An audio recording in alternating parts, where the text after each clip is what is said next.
An American man contacts me on Facebook and he says, "Hey, I'm an American guy, non-Muslim, but I'm interested in Islam." I said, "Wow, that's awesome. Who directed you to me?" He goes, "Well, I play PlayStation. I've been playing online with a guy from Saudi Arabia. He told me that there's a guy in Australia that you should speak to, and he sent me your video." I was in the airport. I said, "I can't speak to you now, but I'll speak to you when I land. And by the way, I'm actually going to America." He completely immersed himself in Islam during that conference. There was everyone. There was Hamza Zortzis. There was all these big names that he got to speak to. Alhamdulillah, I believe like a few weeks after that, he accepted Islam. And I'm like, that one Saudi Arabian brother who's playing Call of Duty helped bring this guy to Islam. And I was like, wow. Assalamu alaikum, Brother Kamal Saleh. We are very happy to have you with us. I want to start with, who is Kamal Saleh? Can you tell us briefly about your life? Wa alaikum salam wa rahmatullahi wa barakatuh. Thank you so much for having me. It's an honor to be with you guys. I really admire your work. My name is Kamal Saleh. Most people know me from my Talk Islam spoken word and my work with One Path Network. We do some videos, reminders, short films. Alhamdulillah, I've enjoyed being involved in the Islamic creative space now for about 10 years, and I'm currently based out of Sydney, Australia. What prompted you to start a YouTube channel, and how did you come up with the idea of preaching Islam with poetry? My YouTube channel actually began well beyond Talk Islam. I had a YouTube channel where I would just post filmography, things that would be relevant to my passion in film, things that were relevant to my passion in video effects, special effects. The Islamic side, or Talk Islam, started a little bit later, and that's when I actually began to take my religion a bit more seriously, when I went into university. What made you take your religion seriously then? I actually went to university with a passion for just making videos. There's a very funny instance actually when I walked into the first class of screen production, and the teacher actually asked everyone, "Stand up and tell us why you're here." And everyone said, "Oh, I want to make documentaries, I want to make films, I want to go to Hollywood, I want to do this, I want to do that." I unfortunately got up and said, "I want to make music videos." So I clearly wasn't religious, I wasn't in the right state of mind, I wasn't practicing, and my mindset was very, very far away from Talk Islam, which was, I believe, just 2 years before Talk Islam was born. But, you know, as the story goes with many people, there is no happiness in that kind of lifestyle. There's no tranquility, there's no peace. So I began to take my religion a bit more seriously. What happened next? Why did you move to Islamic content and rather than music content? It's a long story, but I can just give you a few instances. Muslim Students Association, they found out there's a Muslim kid at university who's really good at making content. He's in media production, he's really good at making videos, let's get him to help us out. And personally, I enjoyed doing it. I enjoyed helping them out, even though I wasn't the most practicing person. But I enjoyed because I felt like I was being made to feel like I was responsible for something. And I found a group of friends that I could belong amongst. And so I happily went ahead and helped them with their videos. And I would still at the same time, unfortunately, have that baggage with me. But at the same time, I was still willing to help out the Muslim students on campus. So they meant you, these MSA guys? Yeah, they meant me, and meant you. And I was referred to them as a guy that knew how to make videos, a guy that was cool with his content creation skills. So that's what happened. So they invited me to come along. I happily contributed, but at the same time, I had that baggage. And there was one funny instance, a funny moment that I could actually share with you guys. You probably would relate to. I came with that baggage to the MSA, right? So I was like heavily addicted to music. I would even drive my car blasting like the worst songs, haram songs. Like, this is not a matter of music is halal or haram. This is like 100% haram songs that I was like blasting. And what happened one day was I was driving past my university blasting music, the worst songs. And then I drove past the university musalla. And obviously the masjid, the jami of the university. And obviously you're going to get embarrassed, right? So you turn the music down. And a funny instance occurred that I turned the music down and then I kept driving. And then once I, was well clear away from the masjid, I turned the music back up. And I drove all the way out to like the exit of the university and turned the music back up, chilling in my car, blasting these haram songs. I'm at a red light just waiting. And then I see a car pull up right next to me on the right. And there's someone like looking at me, like odd.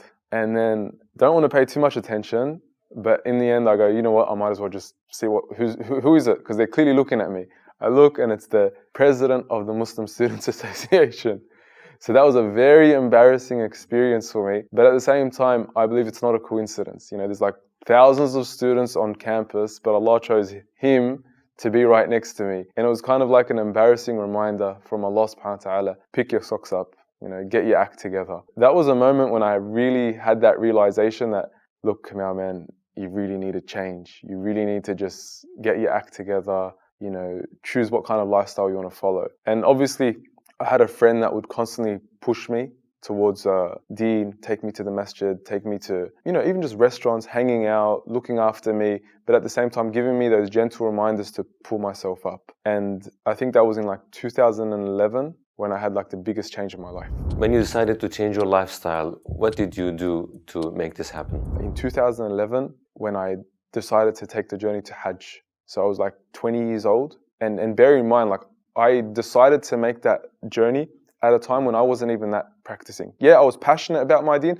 but I had a lot of baggage. I had a lot of problems, but I just, convinced myself that going on this journey, the final answer, it will be the solution. Obviously, we're going to still commit sins. We're still going to be bad. We're still going to fall and have shortcomings. But I felt like this was going to be the defining moment where I decided to start taking things a bit more seriously. So that Hajj journey, that experience that I had, I just went and I said to Ya Allah, everything I've done in the past, I'm not going back to it. But there was one particular dua that I made that day, and that was relevant to my skill set, my passion, which was creative media, content, production. On Arafah, I literally begged Allah subhanahu wa ta'ala. I said, Ya Allah, use me for your deen through my skill set, which was making videos, making content. And that was in November 2011. Talk Islam YouTube, when did it start? 2 months later, January 2012, right? And that was the first ever viral video. And I clearly see a link. Atheists will come and say, oh, it's a coincidence. I don't see any coincidence. I see Allah subhanahu wa ta'ala facilitating you. 2 months literally right after I made that dua, and I felt like that was Allah subhanahu wa ta'ala just helping me.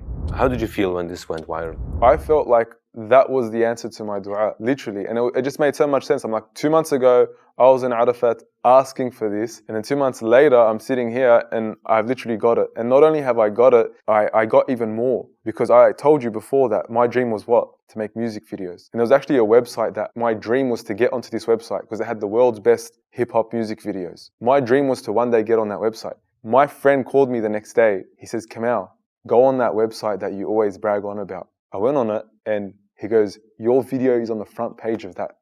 And I was like, whoa. I'm like, yeah, Allah, people talk coincidence.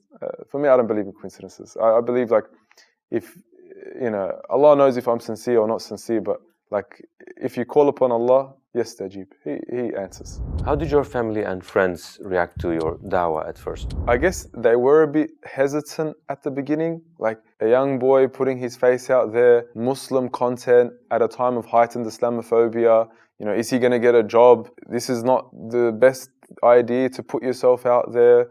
So there was a bit of hesitancy that I did experience, but at the same time, I felt once people started appreciating the content and the videos were doing, well, and the comments were supportive, I felt like that really helped. Is there an event in your dawah life that you cannot forget?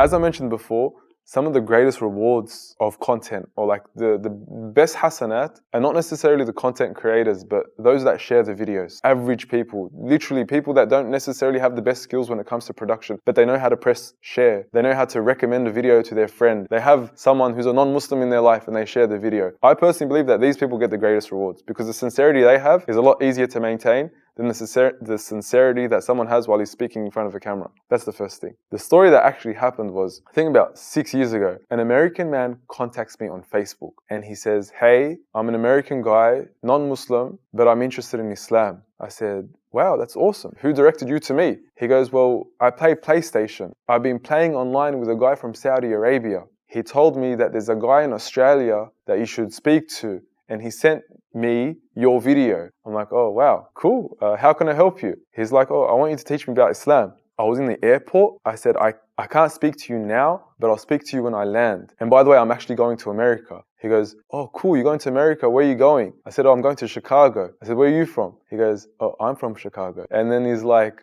oh, what are you doing there? I'm like, there's an Islamic conference. He goes, oh, I'm coming. And I met him there at the conference. And it was like, he completely immersed himself in Islam during that conference. There was everyone. There was Hamza Zortsus. There was all these big names that he got to speak to. Alhamdulillah, I believe a few weeks after that, he accepted Islam. And I'm like, that one Saudi Arabian brother who's playing Call of Duty helped bring this guy to Islam. And I was like, wow. there's all these stories, and I feel like I'm a rookie. There are much greater people in the da'wah that have done so much more, and like I've done absolutely nothing. I'm just a guy that makes YouTube videos, but I ask Allah, to accept. MashaAllah, incredible story. Why do you talk about Islam when you're not a scholar or a teacher?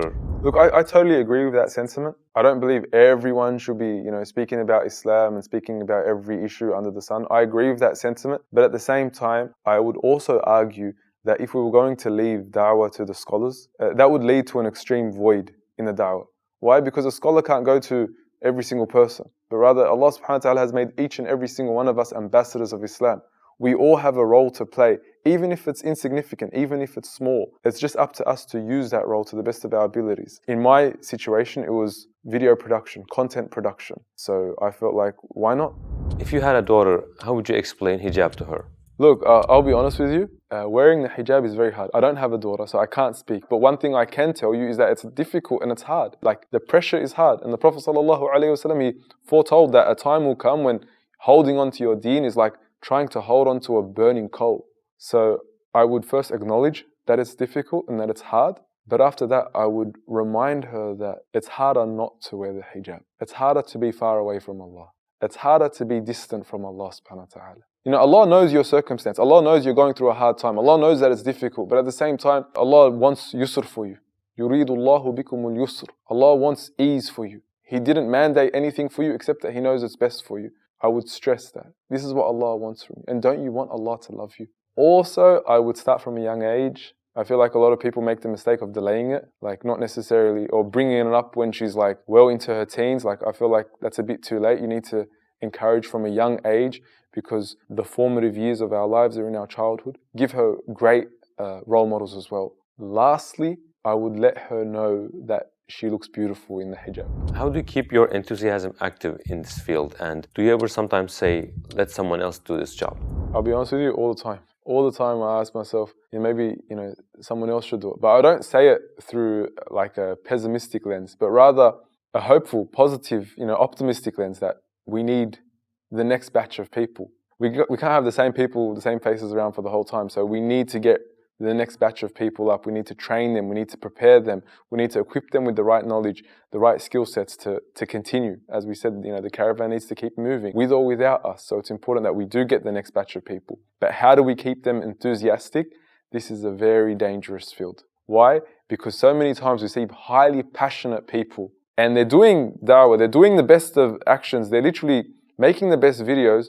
They're, not just videos, anything to do with da'wah, working in the community, working in masajid, working in the MSA, highly passionate people. But it's so easy to misplace passion for Islam with one's passion for their own nafs and their own ego. And it's sometimes very difficult to distinguish or differentiate when we're doing it for our own ego and when we're doing it for Islam. Why? Because outwardly we're both doing the exact same thing. And that's the scariest thing. Sometimes we get highly passionate and highly motivated when we're rewarded with dopamine from algorithms that give us likes, shares, and views. And oh wow, that's rewarding, it's fulfilling. But are you truly getting fulfilled because the da'wah is, reaching people? Or are you getting fulfilled because, man, that's me. That's me out there, man. That's my nafs, that's me.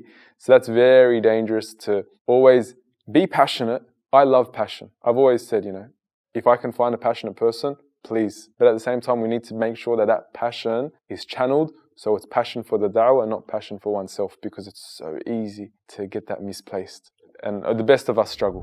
What is your biggest dream in life? My biggest dream in life is just husn al-khatimah. The best death, a good death, a noble death. Just end with La ilaha illallah Muhammad Rasulullah on my lips in a good state. I don't want to die doing something bad. I don't want to die doing something haram. I don't want to die in a bad place. I just want to die in a good place. You die in Medina.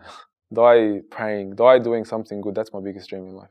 Because guess what? If you do that, nothing else matters. If you've got that, nothing else matters. What else matters? You've guaranteed your ending was good, The Prophet ﷺ, he says, إِنَّمَا الْأَعْمَالُ بِالْخَوَاتِيمِ, that actions are judged by their endings. Imagine the ending of your life was good.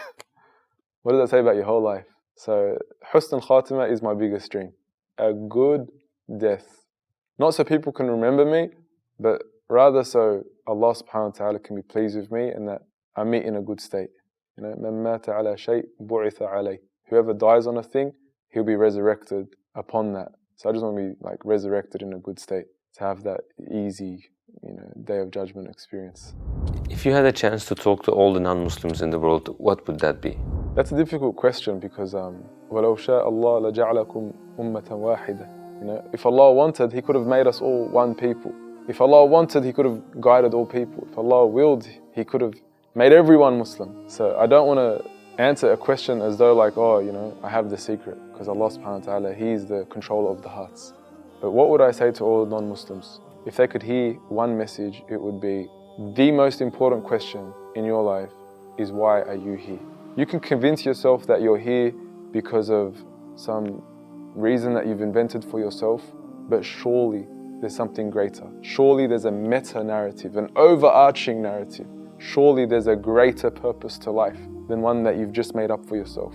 And your purpose of life is with Allah subhanahu wa ta'ala. And your purpose of life can only be determined from truth, and that truth is God, the Creator. He tells you what your purpose of life is. So come to your Creator. Actively search for your Creator. Actively search for the truth. If you are sincere in your search, may Allah give you the truth. Brother Kamal Saleh, thank you for your beautiful answers. It was very beneficial, and hope to meet you in future projects and in a much better place, inshallah. Insha'Allah.